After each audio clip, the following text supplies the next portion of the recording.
మరి ప్రాజెక్టు యొక్క ముఖ్య ఉద్దేశం శ్యామల 10th క్లాస్ విద్యార్థిని శ్యామల వివరిస్తుంది. అందరూ కూడా చక్కగా వినండి.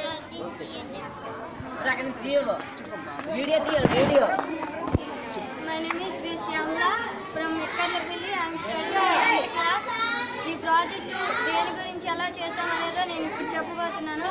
ముందుగా మేమందరం మా క్లాస్ విద్యార్థులు అందరం కలిసి ఎక్కువ మట్టిని తెచ్చి దాన్ని బాగా కుమ్మి దాంతో ఈ ఉప్పెత్తు పటాన్ని తయారు చేస్తాము. మట్టిని ఒక్కొక్క రకంగా పెట్టి ప్రతి భాగానికి విడివిడిగా పెట్టి ఈ భారతదేశ పటం తయారు చేయడం జరిగింది. ఈ భారతదేశంలో 6 స్వరూపాలు ఉన్నాయి. అవి ఈ తెల్లగా ఉన్నవన్నీ హిమాలయ పర్వతాలు,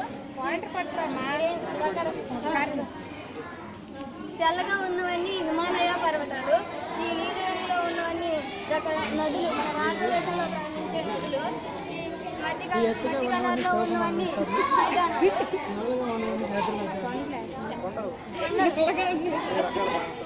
5 రకాల పర్వతాలు, పీఠభూములు, వేపకల్ప పీఠభూమి, మాలియాపు పీఠభూమి, చోటానాగపూర్ పీఠభూమి, అలా ఇసుకతో చేసినవన్నీ రాళ్ళు.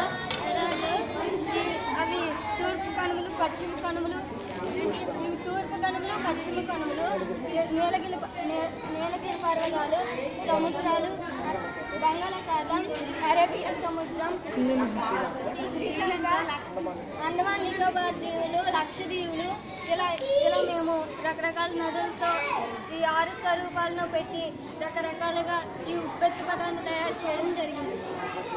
దీనికి మా ఉపాధ్యాయులందరూ సహకరించారు.